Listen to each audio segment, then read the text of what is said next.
तो आज आप लोग कॉपी भी निकाल लीजिएगा। कुछ कुछ चीज़ों को हम लोग नोट डाउन भी करते चलेंगे। जल्दी जल्दी जल्दी आइए, जल्दी आइए, आ जाइए, अंदर आइए। तो क्लास शुरू किया जाए। बीपीएससी ने जितनी भी शंकाएं थीं उन सभी शंकाओं पर विराम लगा दिया है।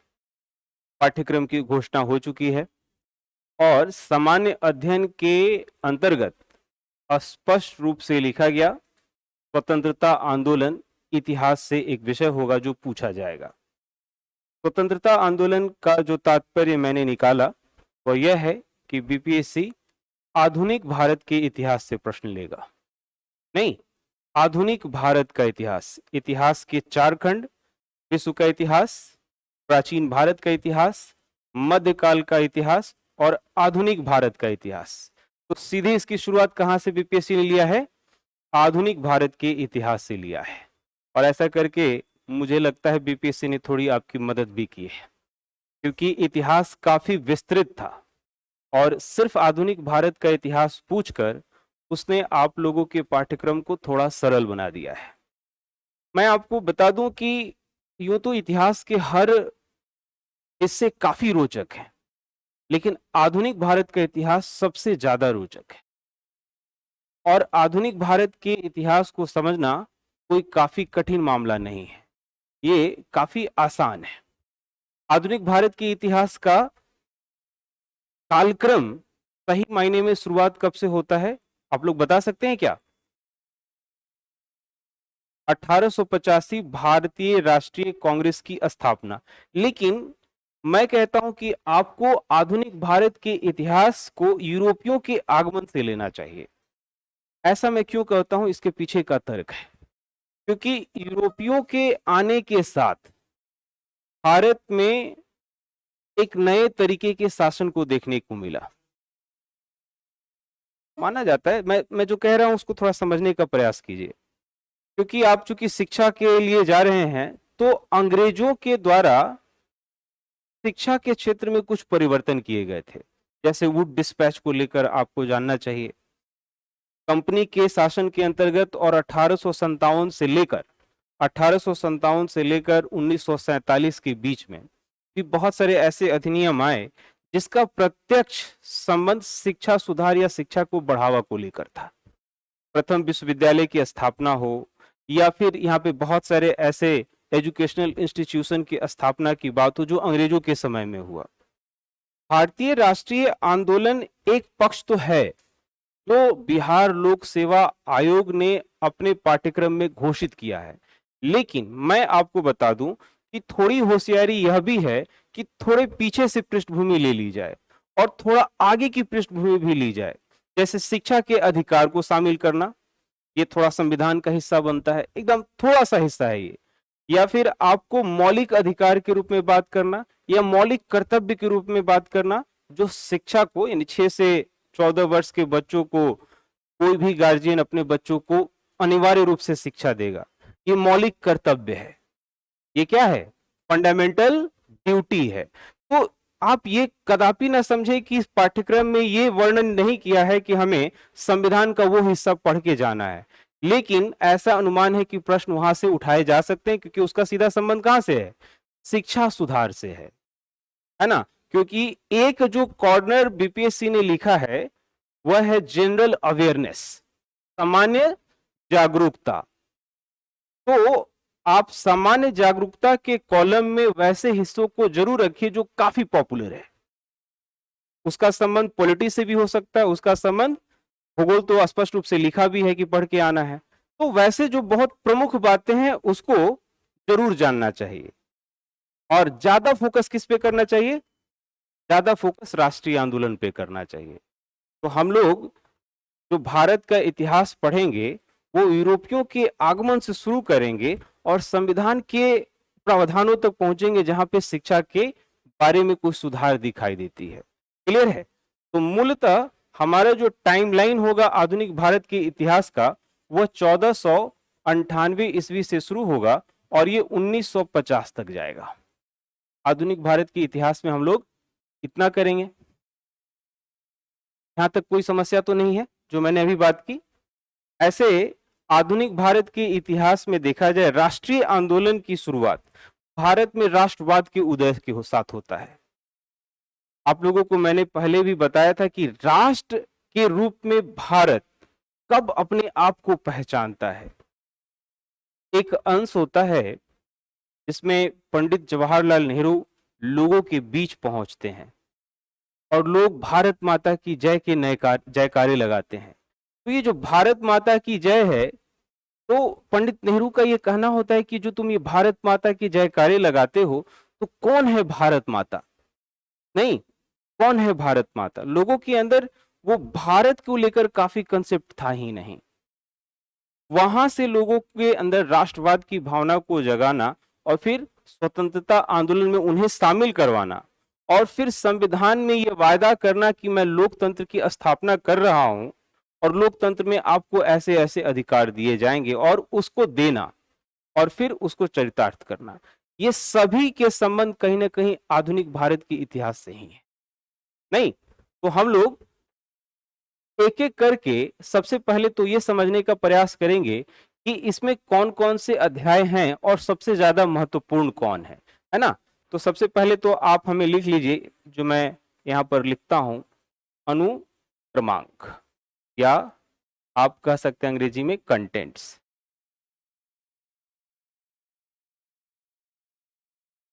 ठीक है, कंटेंट्स में कुछ सूची आपके सामने पढ़ूंगा, उसको आपको लिखना है, कहीं कुछ छूटे नहीं प्लीज।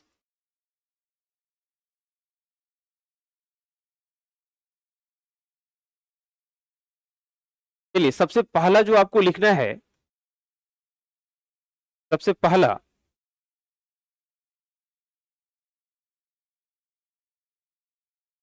यूरोपीय कंपनियों का भारत आगमन।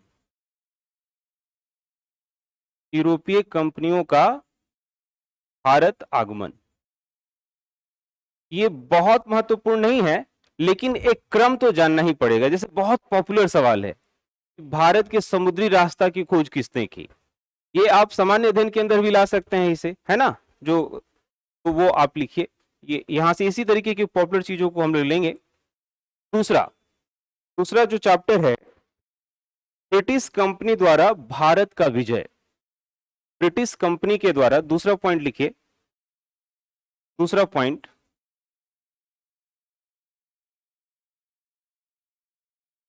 ब्रिटिश कंपनी द्वारा भारत का विजय।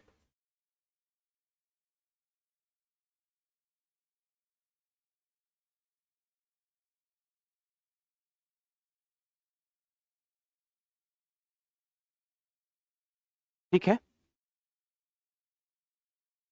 चैप्टर 3 लिखिए, चैप्टर 3, ब्रिटिश साम्राज्यवादी नीति।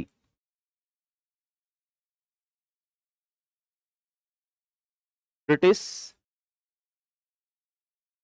साम्राज्यवादी नीति हमारा तीसरा चैप्टर होगा। चौथा चैप्टर लिखिए,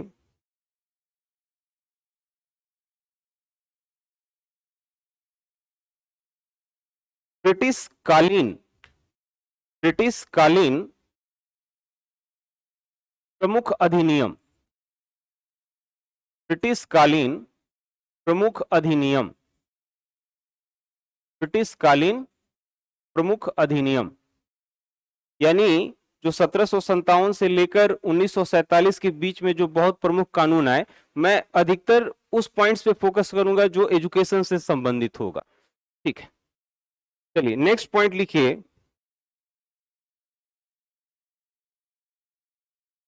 ब्रिटिश शासन का भारतीय अर्थव्यवस्था पर प्रभाव।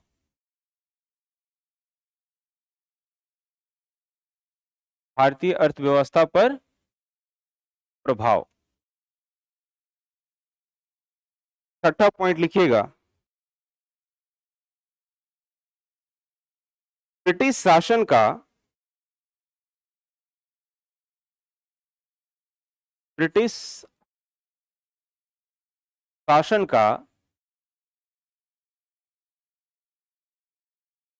भारतीय समाज पर प्रभाव।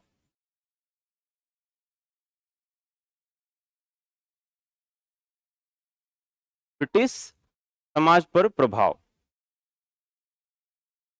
हमारा 7वां टॉपिक होगा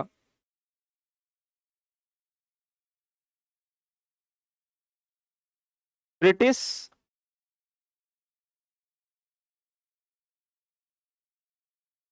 शासन के प्रति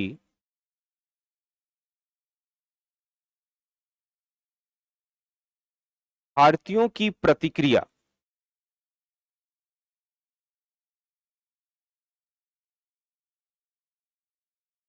ब्रिटिश शासन के प्रति भारतीयों की प्रतिक्रिया हमारा 7वां चैप्टर होगा। 8वां चैप्टर लिखिए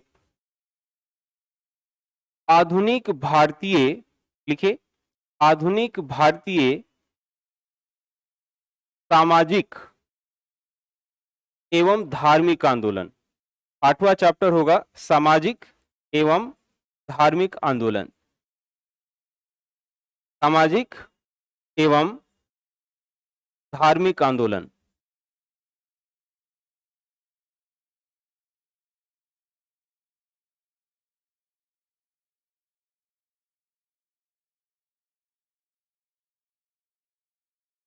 नेक्स्ट चैप्टर लिखिएगा राष्ट्रवाद का उदय।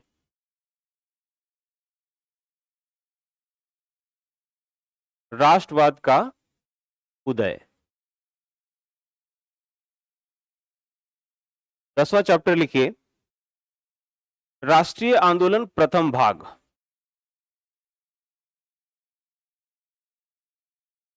राष्ट्रीय आंदोलन प्रथम भाग।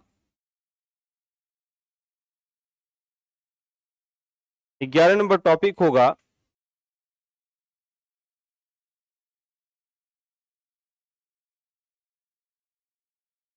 राष्ट्रीय आंदोलन द्वितीय भाग। 12 नंबर लिखिएगा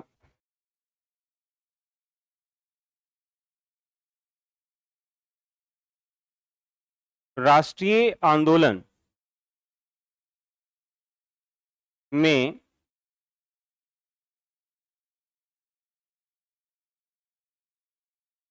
महिलाओं की भूमिका। बीपीएससी खास करके ये सवाल को पूछता है महिलाओं को लेकर, है ना।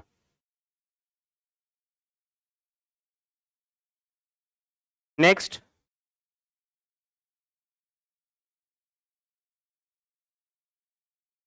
गणतंत्र के रूप में भारत का उदय। गणतंत्र के रूप में भारत का उदय, ये हमारा टॉपिक होगा 13वां। ठीक है, यहां तक आगे बढ़े। चलिए 14 नंबर टॉपिक लिखिए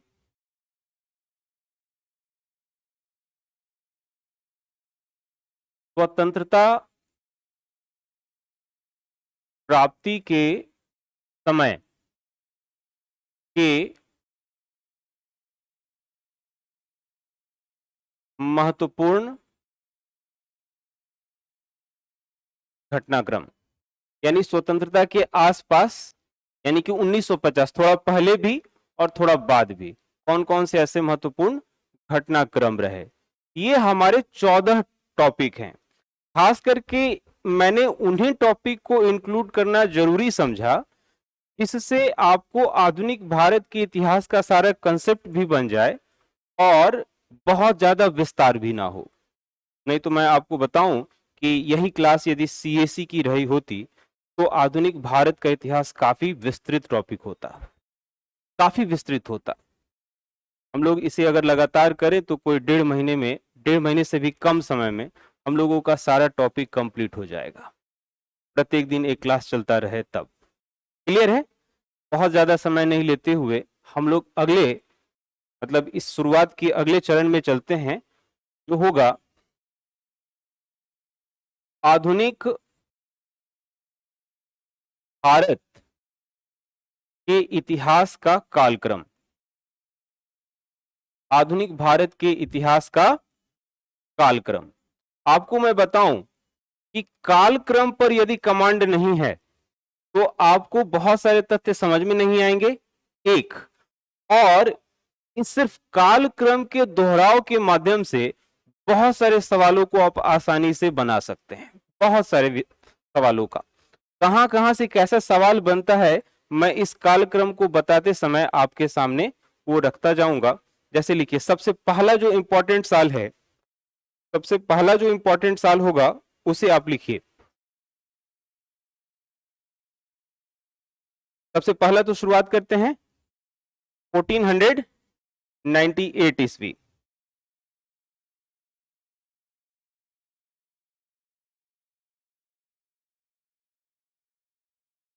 1498 ईस्वी लिखिएगा।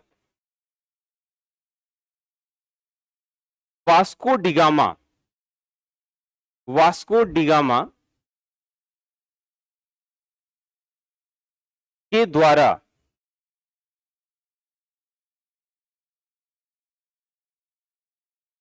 वास्को डिगामा के द्वारा यूरोप से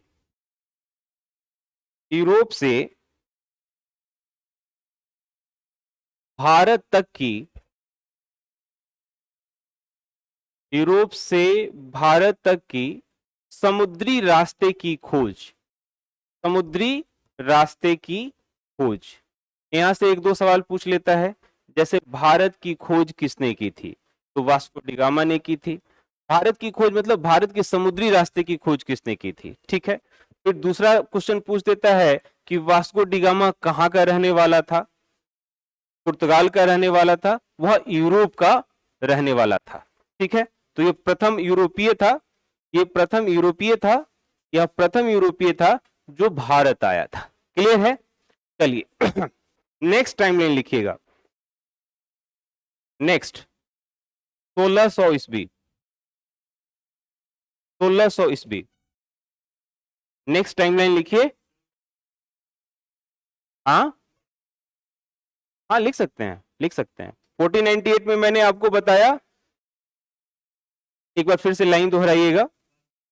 वास्को डिगामा के द्वारा यूरोप से भारत की समुद्री रास्ते की खोज, यह पुर्तगाल यूरोप का रहने वाला था, यह पुर्तगाल यूरोप का रहने वाला था, पुर्तगाल यूरोप का रहने वाला था। क्लियर है। चलिए दूसरा पॉइंट 1600। कोई बता सकता है कि यह साल क्यों महत्वपूर्ण है।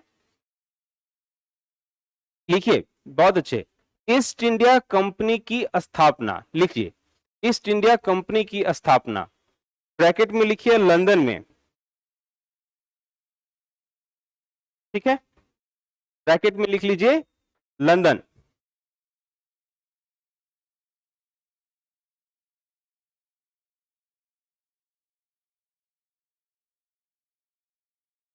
तीसरा टाइमलाइन 1602 ईस्वी, 1602 ईस्वी लिखिए। डच ईस्ट इंडिया कंपनी, लिखिए डच ईस्ट इंडिया कंपनी की स्थापना, डच ईस्ट इंडिया कंपनी की स्थापना। यानी भारत में सबसे पहले जो आने वाले थे वो पुर्तगीज थे, उसके बाद जो है वो डच थे, फिर उसके बाद आगे बढ़ेंगे। तो लिखिए आप डच ईस्ट इंडिया कंपनी की स्थापना। हमारा चौथा जो महत्वपूर्ण टाइमलाइन होगा 1602 के बाद 1616, 1616 लिखिए।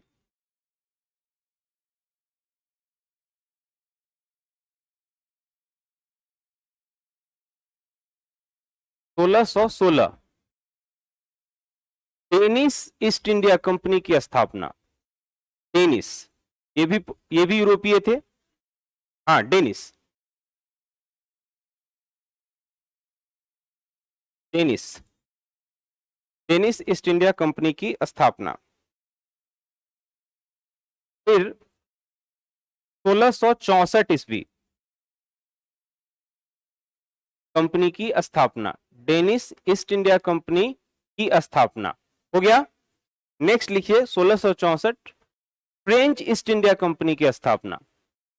फ्रेंच ईस्ट इंडिया कंपनी की स्थापना, ये सारे नोट डाउन कीजिएगा ताकि आपको दोहराने में सुविधा हो सके। यहां से सवाल प्रत्यक्ष रूप से पूछे जाएंगे। 1664 ईस्वी फ्रेंच ईस्ट इंडिया कंपनी की स्थापना। ठीक है। अच्छा, आपको मैं थोड़ा सा यहाँ पे समझाने का एक मौका है। ये जितने भी यूरोपीय कंपनी आए, लेकिन इसमें आखिर रूप से सबसे महत्वपूर्ण कौन साबित हो सका? अंग्रेज साबित हो सके। और बाकी कहां चले गए?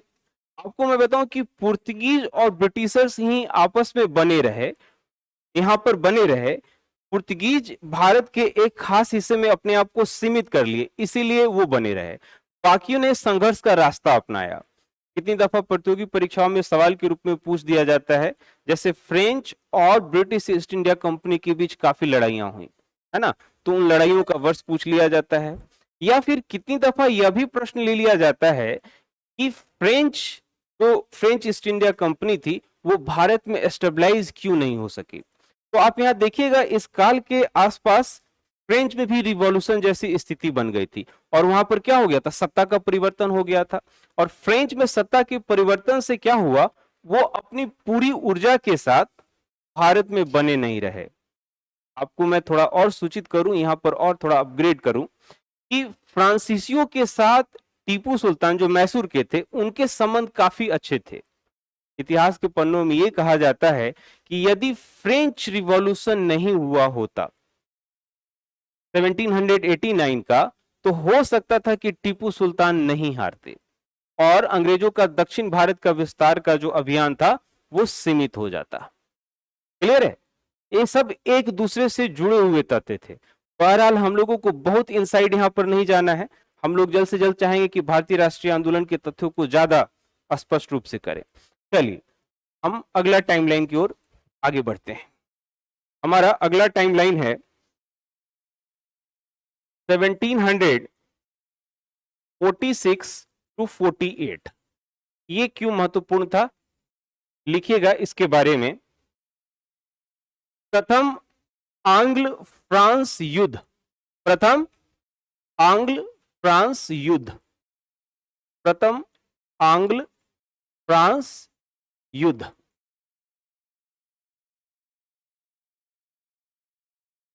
आप ये कतई समझने की भूल मत कीजिएगा कि फ्रेंच किसी मामले में अंग्रेजों से कम थे। आप जब यूरोप का इतिहास पढ़िएगा तो उसमें एक कहावत आती है कि कौन ऐसा देश था जिसके छींकने मात्र से पूरे यूरोप को सर्दी हो जाती थी? ये फ्रांस ही था, है ना। फ्रांस जो है वो काफी मजबूत देश था, लेकिन जैसे जैसे फ्रांस में परिवर्तन होने शुरू हुए और वो एक सीमित होता चला गया, पूरे विश्व को यदि देखिएगा ना तो ये बदलाव आपको नजर आएगा। प्रथम चरण में जहां पर फ्रांस बहुत ज्यादा ताकतवर था, आगे जाकर ये ब्रिटेन ताकतवर बनता है, फिर आगे जाके आप देखिएगा कि अमेरिका ताकतवर बनता है। 1950 इसके बाद अमेरिका और यूएसएसआर में चलती है। और आज सबसे ज्यादा ताकतवर देश कौन है? निर्विवाद रूप से देखा जाए तो आज सबसे ज्यादा ताकतवर देश जो है वो अमेरिका है। हम और आप अमेरिका के मुद्रा में व्यापार करते हैं, यूएस डॉलर में व्यापार करते हैं। तो ये अचानक से नहीं हुआ है। इतिहास के पन्नों में हम जब जाते हैं तो इन सभी प्रश्नों के जवाब हमें मिलते हैं कि पहले क्या हुआ, क्यों ऐसा हुआ और अभी वर्तमान का स्वरूप कैसे हुआ है। ये काफी इंटरेस्टिंग बात होती है। कभी भी कोई भी पहलू, चाहे वो भारत के ही इतिहास का क्यों ना हो, वो उसका प्रभाव वैश्विक घटनाक्रमों से होता ही होता है। जैसे मैंने आपको परिचय खंड में बताया था कि यदि वर्ल्ड वॉर 2 नहीं होता तो हो सकता था कि भारत की आजादी में थोड़ा और विलंब हो जाता, या वर्ल्ड वॉर 1 या वर्ल्ड वॉर 2 नहीं होता जिसकी वजह से ब्रिटिश थोड़ी आर्थिक रूप से कमजोर ना होते, तो हो सकता था कि भारत पर दबिश, भारत समेत अन्य औपनिवेशिक देश पर उनकी दबिश और ज्यादा होती। तो ज्यादा तो मजेदार रहता है कि हम बहुत सारे तथ्यों को एक दूसरे के साथ जोड़कर पढ़ते हैं, तो चीजें याद नहीं करनी पड़ती है, बस सहजता से बस उन चीजों को कनेक्ट करना होता है। बहरहाल हम लोग के पास समय काफी कम है और इसीलिए हम लोग उन सभी तथ्यों को थोड़ा सा संक्षिप्त में ही जानते हुए आगे बढ़ेंगे। हमारा अगला टाइमलाइन होगा 1749 टू 54। इसमें लिखिए द्वितीय, इसमें लिखिए द्वितीय आंग्ल फ्रांस युद्ध, द्वितीय आंग्ल फ्रांस युद्ध।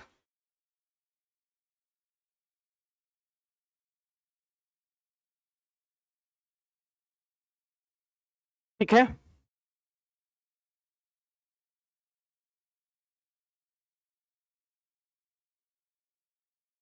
ठीक है, अगला लिखिए 1758 टू 63। ये तृतीय युद्ध होता है और यहीं पर डिसाइड हो जाता है कि कौन आगे जाएगा। यहां पर फाइनली फ्रांस क्या होते हैं, हार मान लेते हैं और एक संधि होती है जिसे कहा जाता है पेरिस की संधि, पेरिस की संधि। और इस पेरिस की संधि के माध्यम से, पेरिस की संधि के माध्यम से अंग्रेज भारत की टेरिटोरी में बने रहते हैं। मुझे एक बीपीएससी का सवाल यहां से याद आता है, जो ये बाहरी आक्रमणकारी रहे, संभवतः ये 67th का है। आप लोगों को मैं बताऊं कि चूंकि ये परीक्षा बीपीएससी ले रही है तो कुछ ऐसे प्रश्न को जरूर डालेगी जो उसका नेचर है। ऐसा मत समझिएगा कि वो बहुत सामान्य स्तर के, कभी कभी सवाल इनसाइड डालेगी ही डालेगी। तो एक सवाल पूछा गया था कि निम्नलिखित में से कौन यूरोपीय समुद्र में लुटेरे बन गए थे या सामुद्रिक लुटेरे का काम कर रहे थे। जवाब था पुर्तगीज का। आपको मैं बता, हाँ पुर्तगाल जो थे ना, जो पुर्तगाली थे, ये समुद्र में अपनी आधिपत्य को जमाने के लिए, खास करके बंगाल की खाड़ी, इन सभी जगहों पर ना वो समुद्री लुटेरा जैसा व्यवहार करने लगे थे। और जिन परिस्थितियों में अंग्रेज मुगल राजा के पास पहुंचे, खासकर जहांगीर के समय में, तो उनके पास बहुत विकल्प भी नहीं था। जहांगीर बहुत ना कहने की स्थिति में नहीं थे, क्योंकि अंग्रेजों ने अपने आप को सिद्ध कर दिया था कि वो सबसे अच्छा मजबूत ट्रेड कर कर और टैक्स देने वालों में से है।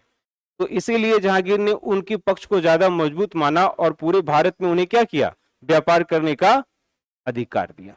ठीक है, चलिए आगे बढ़ते हैं।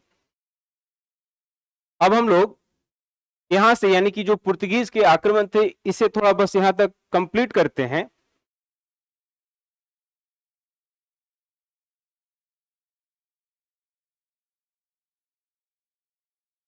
ठीक है, और इसके आगे चलते हैं।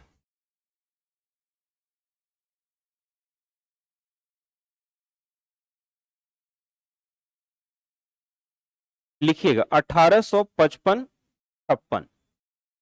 और ये क्यों महत्वपूर्ण है? संथाल विद्रोह, संथाल विद्रोह 1855-56, ये संथाल विद्रोह का समय है। आपको मैं बताऊं कि 1757 से लेकर 1857 के बीच में ब्रिटिश ईस्ट इंडिया कंपनी बहुत सारे तरीकों को अपनाकर भारत में अपने आप को मजबूती से स्थापित कर लेती है। साथ ही साथ उन सभी जगहों पर यह भ्रमण करती रहती है जहां से ज्यादा वो टैक्स उगा सके, क्योंकि ब्रिटिशर्स यहां पर जब आए थे तो उनकी एक ही मंशा थी कि भारत से ज्यादा कैसे मुनाफा कमाया जाए।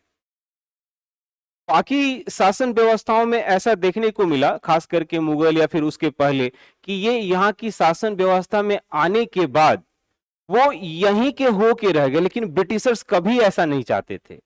ब्रिटिशर्स हमेशा चाहते थे कि भारतीय जितनी भी संपदाएं हैं, इंडियन रिसोर्सेज हैं, उनका दोहन किया जाए और यहां ज्यादा से ज्यादा उगाही की जाए। 1855-56 का जो संथाल विद्रोह था, मूलतः आपको वर्तमान के बंगाल और झारखंड की सीमावर्ती इलाकों का था।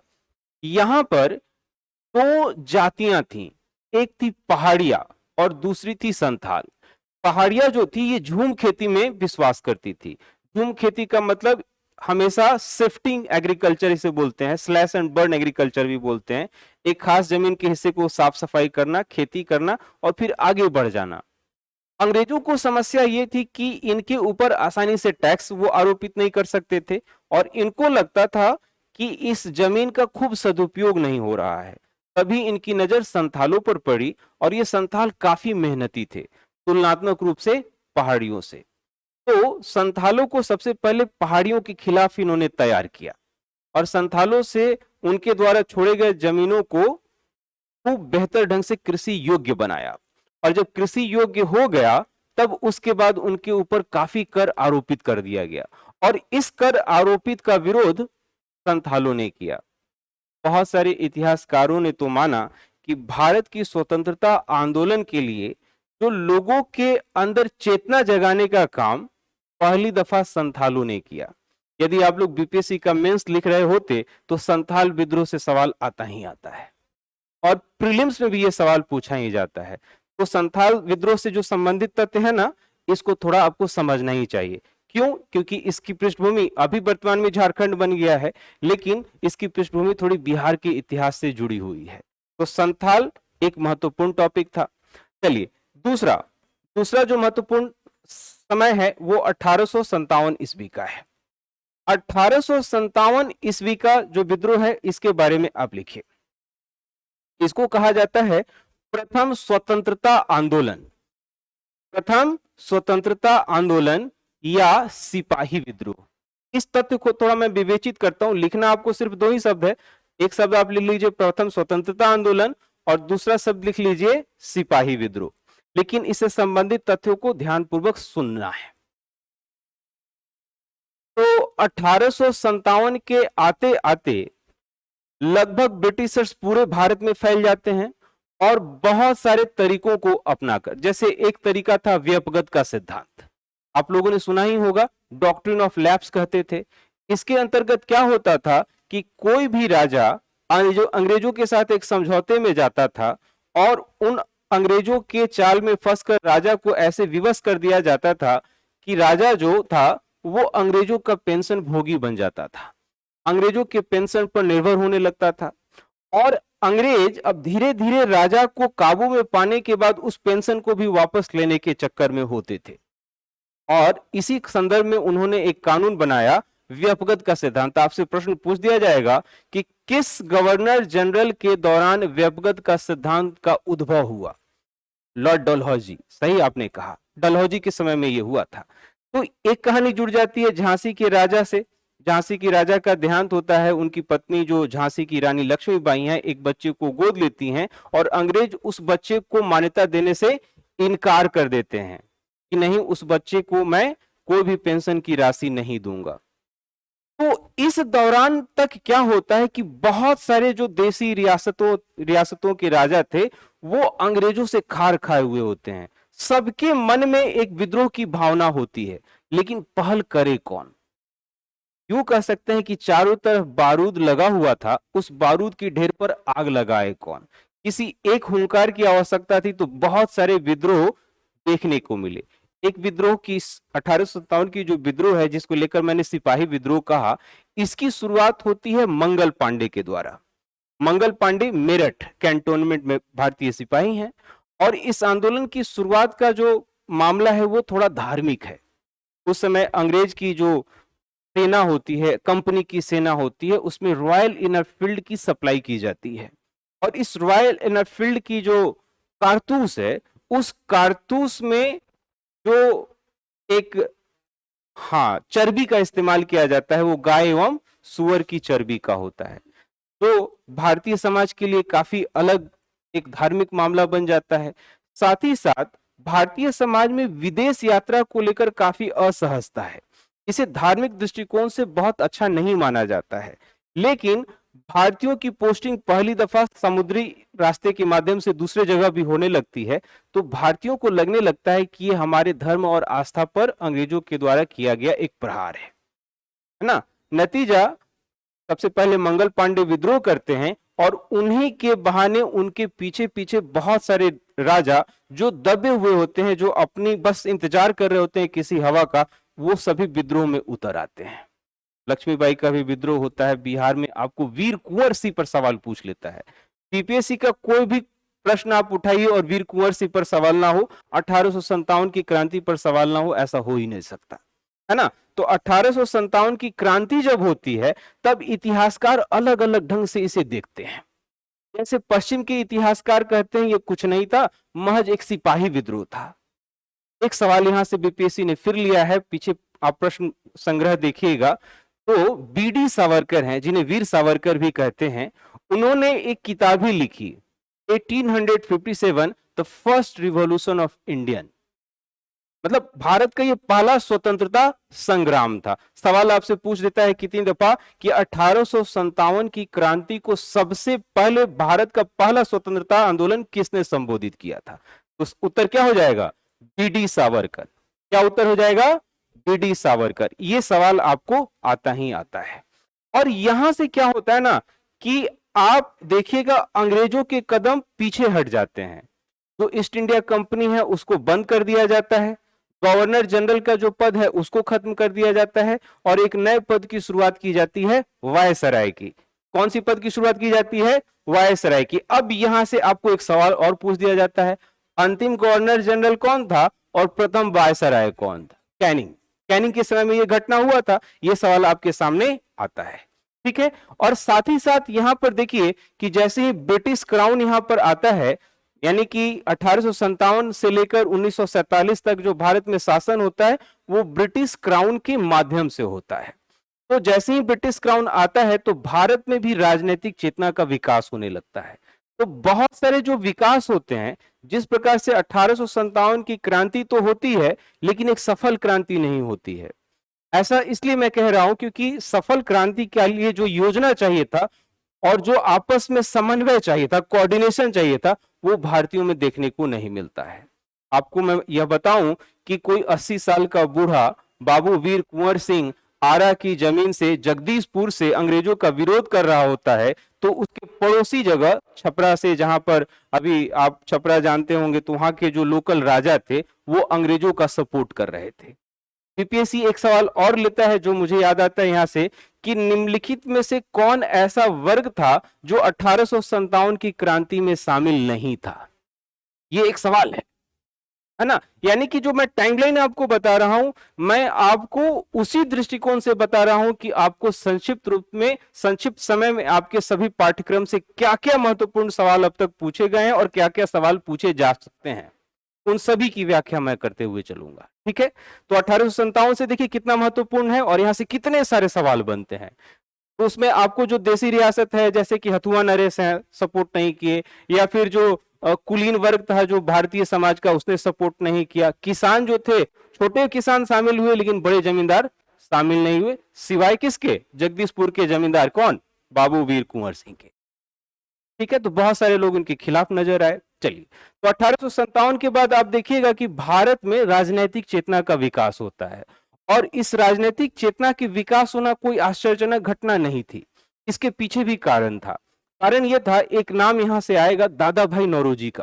किसका नाम आएगा, दादा भाई नौरोजी का। यहां से सवाल पूछ दिया जाता है कि दादा भाई नौरोजी को और किस नाम से जानते हैं, तो उनके अन्य प्रसिद्ध नाम कौन थे, great grand old man of India. और great grand old man of India यानी कि मैं आपको बता रहा हूं कि 1857 से 1885 के बीच में सबसे महत्वपूर्ण पर्सनालिटी में मैं दादा भाई नौरोजी को कहता हूं। यहां से सवाल आता ही आता है। जैसे सबसे पहला तो वो ब्रिटिश संसद के सदस्य थे, है ना, ब्रिटिश संसद के सदस्य थे और उन्होंने एक संसद होने के नाते भारत में जो राजनीतिक उठापटक चल रही थी उस पर उन्होंने एक किताब लिखी थी, un British rule of India. तो आपसे एक सवाल और पूछ दिया जाता है कि un British rule of India के लेखक कौन थे, आपका उत्तर हो जाएगा दादा भाई नौरोजी। और इस विषय में इस पुस्तक के अंतर्गत वो यह बताते हैं, इस पुस्तक के अंतर्गत यह बताते हैं कि किस प्रकार से ब्रिटिशर्स जो है वो भारतीयों के ऊपर जुल्म ढा रहे हैं और लगभग हर पैरामीटर्स पर, स्वास्थ्य के पैरामीटर पर, आय के पैरामीटर पर या फिर अन्य किसी भी पैरामीटर पर भारतीयों का वो शोषण कर रहे हैं। और इन्हीं के दबाव में आकर 1872 ईस्वी में जनगणना की शुरुआत होती है।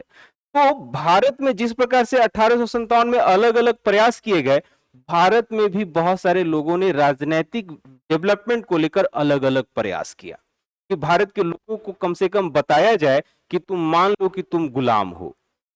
बड़ा ही आश्चर्यजनक विषय था कि भारत के लोग लगभग 100 वर्ष बिता दिए थे और उनको आज भी पता नहीं था कि अंग्रेज उनके ऊपर इतने हावी हैं और यहाँ की संपदा का वो कैसे दुरुपयोग कर रहे हैं या सिर्फ अपने ही हित में प्रयोग कर रहे हैं। ठीक है, तो भारतीय राष्ट्रीय कांग्रेस की स्थापना के पहले बहुत सारे संस्थान बनते हैं, बहुत सारी संस्थाएं बनती हैं जो कहती हैं कि वो भी राष्ट्रीय आंदोलन या लोगों में राष्ट्र की भावना की विकास का काम करते हैं। बहरहाल जो सबसे महत्वपूर्ण वर्ष हो जाएगा वो क्या हो जाएगा, 1885 ईस्वी हो जाएगा। लिख लीजिए 1885 ईस्वी भारतीय राष्ट्रीय कांग्रेस की स्थापना, और यहां से हो जाता है सवालों का जखीरा शुरुआत। इसके पहले भी तो बहुत सारे प्रश्न बनते हैं, लेकिन 1885 के बाद से बहुत सारे सवाल बनते हैं। जैसे पहला ही सवाल, 1885 ईस्वी भारतीय राष्ट्रीय कांग्रेस की स्थापना, भारतीय राष्ट्रीय कांग्रेस की स्थापना, यहां से क्या सवाल बनता है? जैसे भारतीय राष्ट्रीय कांग्रेस के संस्थापक कौन थे? ए.ओ. ह्यूम। अब कितनी दफा ए.ओ. ह्यूम पर केंद्रित करके सवाल पूछ लेता है। मुझे एक प्रश्न याद आता है, पूछा कि निम्नलिखित में से कौन सा स्टेटमेंट ए ह्यूम के संदर्भ में गलत है? निम्नलिखित में से कौन सा स्टेटमेंट ए.ओ. ह्यूम के संदर्भ में गलत है? देखिए, मैं आपको पढ़ाते समय किसी विषय वस्तु को बार बार ये कहता हूं कि आपको यह ध्यान में रखना जरूरी है कि यह टॉपिक है, यह जानना ज्यादा जरूरी है, इससे ज्यादा जरूरी है कि यहां से प्रश्न बनते कैसे हैं। इसीलिए कहा जाता है कि बार बार अभ्यास कीजिए, तरह तरह के सवाल बनाइए। इसीलिए कहता हूं, जैसे ए.ओ. ह्यूम के बारे में हो सकता है कि कोई किताब बहुत अच्छे से नहीं लिखा हो या थोड़ा ही संक्षिप्त लिखा हो। ए.ओ. ह्यूम जो थे वो एक सिविल सर्वेंट थे। कौन थे? सिविल सर्वेंट थे, जो 1857 की क्रांति के समय में उत्तर प्रदेश में कहीं पोस्टेड थे, और उन्होंने 1857 की क्रांति के समय में अंग्रेजों के लिए काम करते हुए यह पाया कि वो नैतिक रूप से करेक्ट नहीं है। क्या? नैतिक रूप से करेक्ट नहीं है। इसीलिए वो अंग्रेज होने के बावजूद भी भारतीयों की भलाई के लिए एक राजनीतिक संगठन के विकास चाहते थे, और इसीलिए उस समय के कुछ उनके माइंड के जो भारतीय नेता थे उनके साथ मिलकर इन्होंने भारतीय राष्ट्रीय कांग्रेस की स्थापना की। लेकिन भारतीय राष्ट्रीय कांग्रेस की स्थापना करने के बावजूद भी वो कभी भारतीय राष्ट्रीय कांग्रेस के अध्यक्ष नहीं रहे, बल्कि महासचिव रहे। तो एक स्टेटमेंट की संस्थापक थे, दूसरा स्टेटमेंट ये सिविल सर्वेंट थे, तीसरा स्टेटमेंट वो महासचिव थे, और ए ह्यूम उसके बाद से कहीं भारतीय राष्ट्रीय कांग्रेस के लिए नजर नहीं आते हैं। क्लियर है? चलिए, तो वो महासचिव थे, तो इसी तरीके से 3-4 कैरेक्टर दे देगा, 3-4 स्टेटमेंट दे देगा, और एक गलत स्टेटमेंट, जैसे कि उन्होंने भारतीय राष्ट्रीय कांग्रेस की अध्यक्षता की, कुछ इस प्रकार का। तो वो आपको मानना है कि ये गलत है, बाकी स्टेटमेंट उनके संदर्भ में सही था। ये सारे सवाल मैं बनवाऊंगा आपसे, सारे सवाल का अभ्यास कराऊंगा और उनकी व्याख्या भी करूंगा, जिनकी संख्या कम से कम 1500 होगी। 1500 सवाल करने के बाद आप 20-25 सवाल तो निश्चित तौर पे बना पाएंगे, ये मेरा दावा है। उसमें कहीं कोई सवाल छूटने वाला नहीं है, और एक एक अंक प्रतियोगी परीक्षा में कितने महत्वपूर्ण होते हैं ये तो आपको पता ही होगा। नहीं तो 1885 से और क्या सवाल बनेगा? जैसे भारतीय राष्ट्रीय कांग्रेस की स्थापना है किसने की? भारतीय राष्ट्रीय कांग्रेस के संस्थापक सदस्य कौन कौन थे, है ना? तो उसमें डब्ल्यू.सी. बनर्जी थे, दादा भाई नौरोजी थे, ये जितने उदारवादी लोग थे ये सभी क्या थे? भारतीय राष्ट्रीय कांग्रेस के संस्थापक सदस्य थे। फिर यहां से सवाल आपको पूछा जाएगा कि भारतीय राष्ट्रीय कांग्रेस की प्रथम बैठक कहां हुई? तो मैं आपको बताऊं कि भारतीय राष्ट्रीय कांग्रेस की जो प्रथम बैठक थी ये होने वाली थी पुणे में। कहां होने वाली थी? पुणे में। लेकिन वहां पर एक बीमारी फैल गई, हैजा बीमारी फैल गई, और उस दौरान इन बीमारियों पर काबू पाना काफी कठिन काम होता था। तो वहां पर आपको बैठक कैंसिल कर दिया गया, और पुणे से सटे दूसरे बड़े शहर बंबई में इसकी प्रथम बैठक हुई। फिर थोड़ा और इनसाइड जाइएगा तो सवाल पूछेगा कि बंबई में कहां पर हुई? तो वहां पर तेजपाल संस्कृत महाविद्यालय में इसकी प्रथम बैठक हुई। तेजपाल संस्कृत महाविद्यालय में इसकी बैठक हुई। फिर आपसे सवाल पूछ देगा कि उस बैठक में कितने लोग शामिल थे? 72 डेलीगेट्स, 72 प्रतिभागी उसमें शामिल थे। तो देखिए, एक तथ्य और कितने सारे सवाल अब तक पूछे जा चुके हैं। ठीक है, तो 1885 जो था वह एक महत्वपूर्ण वर्ष था। एक टाइमलाइन और लिखिए, 1800 1885 से 1905, 1885 से 1905। लिखिए, कांग्रेस का उदारवादी दौर, कांग्रेस का उदारवादी दौर, कांग्रेस का उदारवादी दौर, कांग्रेस का उदारवादी दौर। देखिए, कांग्रेस का उदारवादी दौर का तात्पर्य था उदारवाद एक सोच है, उदारवाद एक ऐसा सोच है जिसमें सबों को शामिल किया जाता है, किसी से कोई घृणा नहीं, किसी से कोई बैर नहीं, किसी के खिलाफ बहुत ज्यादा जाना नहीं, सबों को स्वीकार किया जाना। तो 1885 से लेकर जो 1905 तक कांग्रेस की कार्यशैली थी, उसमें उदारवादी विचारधारा ज्यादा हावी नजर आती है। यानी कि इस दौरान के जितने भी नेता थे, ये सभी नेता अंग्रेजों से नफरत नहीं करते थे, बल्कि अंग्रेजों से अपना डिमांड रखते थे कि आप ऐसा कीजिए कि मेरे लिए या भारतीय जनता के लिए अमुक प्रावधान को जगह दीजिए, भारतीय जनता के लिए यह कार्य कीजिए, यदि आप कोई कानून बना रहे हैं तो उस कानून में भारतीयों को हक दीजिए। और इसको लेकर वो लेटर लिखते थे, एप्लीकेशंस डालते थे, हड़तालें करते थे, जैसा कि वो मान चुके थे कि ब्रिटिशर्स ही क्या हैं, उनके मूल शासक हैं। ये उदारवादी दौर था, यानी कांग्रेस में उदारवादी जो नेता थे वो ज्यादा हावी थे। ठीक है, चलिए अगला टाइमलाइन लिखिए, 1893, 1893 ईस्वी। क्यों तो यह वर्ष बहुत ज्यादा महत्वपूर्ण नहीं है, लेकिन कभी कभी यहां से सवाल पूछ लिया जाता है। एक सवाल मुझे यहां आता है याद कि भारतीय राजनीति में, खास करके आधुनिक भारत के इतिहास में महात्मा गांधी का योगदान काफी महत्वपूर्ण है। तो महात्मा गांधी से जुड़े हुए जितने भी वर्ष है ना, वो सभी महत्वपूर्ण हो जाते हैं, जितने भी वर्ष हैं। और उनके द्वारा छोटे छोटे किए गए कार्य भी आपको आधुनिक भारत के इतिहास में प्रश्न की शक्ल में प्रतियोगी परीक्षाओं में आ जाते हैं। तो 1893 वही साल था जब महात्मा गांधी भारत से दक्षिण अफ्रीका गए थे। तो कृपया इस पॉइंट को लिख लीजिए, 1893 के बारे में, महात्मा गांधी का दक्षिण अफ्रीका जाना, महात्मा गांधी का दक्षिण अफ्रीका जाना, दक्षिण अफ्रीका जाना 1893 में ही हुआ। और संजोग ही कह सकते हैं कि महात्मा गांधी विश्व में जाकर भारत का परचम फहराते हैं, दक्षिण अफ्रीका में जाते हैं और भारतीय क्या कर सकता है इसको बताते हैं। तो इसी वर्ष एक और विचारक भारत के थे जो विदेशों में जाकर भारत का मान बढ़ाते हैं, और वो और कोई नहीं थे, स्वामी विवेकानंद थे। कृपया लिख लीजिए, स्वामी विवेकानंद का, हाँ 1893 में ही स्वामी विवेकानंद का शिकागो के विश्व धर्म सम्मेलन में, स्वामी विवेकानंद का शिकागो के विश्व धर्म सम्मेलन में भाग लेना, विश्व धर्म सम्मेलन में भाग लेना, विश्व धर्म सम्मेलन में भाग लेना। ठीक है, चलिए आज हम लोग यहाँ पे रखेंगे, कुछ थोड़ी और बात और ऐड करते हैं। एक क्लास और टाइमलाइन साथ में मानचित्र पर होगा, यानी अगला जो क्लास होगा वो आधुनिक भारत के इतिहास को समझने के लिए 2-3 मानचित्र काफी महत्वपूर्ण है। और फिर मैं स्ट्रेटेजी पे बात करूंगा कि आधुनिक भारत के इतिहास को मूलतः 3-4 पन्नों में कैसे समेटा जाए।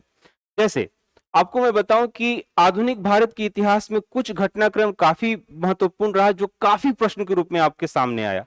आईएनसी की प्रमुख बैठकें, यानी भारतीय राष्ट्रीय कांग्रेस की जो प्रमुख बैठकें और उनकी विषय वस्तु और उसके अध्यक्ष, यहां से सवाल देखने को ही मिलता है, पहला। दूसरा कितने भी वायसराय हुए, चाहे वो 1757 से लेकर 1857 के बीच में गवर्नर जनरल, और 1857 से लेकर 1947, तो सभी तो नहीं, लेकिन जिनके जिनके समय में कुछ महत्वपूर्ण काम हुआ, जैसे सती प्रथा का अंत किसके समय में हुआ, कोई बता सकता है? विलियम बेंटिंग, राजा राम मोहन राय ने करवाया और विलियम बेंटिंग के समय में हुआ। ठीक है, ठगी प्रथा का अंत बता सकते हैं आप लोग? विलियम बेंटिंग के समय में ही, और स्पेसिफिक जाइएगा तो कैप्टन स्लीमन नाम का एक व्यक्ति आता है ना। उसी तरीके से डलहौजी के समय में रेलवे का विकास, पोस्ट ऑफिस का विकास, या फिर व्यवगत के सिद्धांत का उद्भव, है ना। तो दूसरा हम लोग का जो महत्वपूर्ण होगा, पहले तो हम क्या करेंगे, टाइमलाइन कंप्लीट करेंगे। उसके बाद क्या करेंगे, जो महत्वपूर्ण घटनाक्रम भारतीय राष्ट्रीय कांग्रेस के अध्यक्षों के समय में हुआ, वो जो निर्णय हुए। तीसरा, अंग्रेज अधिकारी जो महत्वपूर्ण निर्णयों में शामिल हुए, क्लियर है। और चौथा जो होगा, वो भारत के मानचित्र में वो सभी महत्वपूर्ण स्थान होंगे। जैसे 1857 की क्रांति को ले लीजिए, है ना। तो 1857 की क्रांति कहां कहां पर हुई और किसके किसके नेतृत्व में हुई।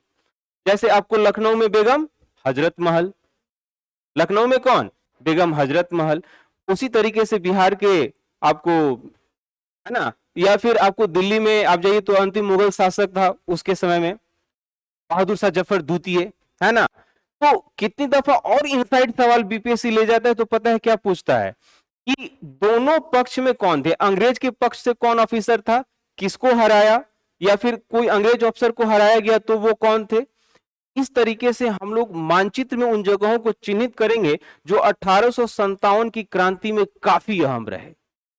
आपको मैं बताऊं कि उत्तर प्रदेश के कुछ खास इलाकों में तो अंग्रेजों का नामो निशान 1857 में हटा दिया गया था। चीतू पांडे का नाम आप लोग जानते हैं, चीतू पांडे का नाम, बलिया का नाम जानते हैं, तो बलिया से वो संबंधित थे। उन्होंने घोषणा कर दिया था कि देश आजाद हो गया 1857 में ही लेकिन संजोग ऐसा कहिए कि ऐसा संभव नहीं हो सका, क्योंकि हमारे यहाँ सबसे बड़ी समस्या क्या थी कि अंग्रेजों की सहायता करने वाले भारतीयों की संख्या ही काफी थी।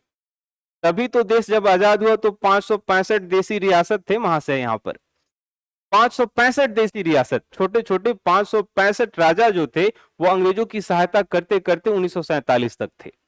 तो इन सभी तथ्यों को कैसे बेहतर ढंग से किया जाता है और एक रणनीति के तहत किया जाता है, मैं आपको बताऊं कि आप बहुत सारी जानकारियों को जान सकते हैं, लेकिन परीक्षा पास करने के लिए स्ट्रेटेजी की आवश्यकता होती है।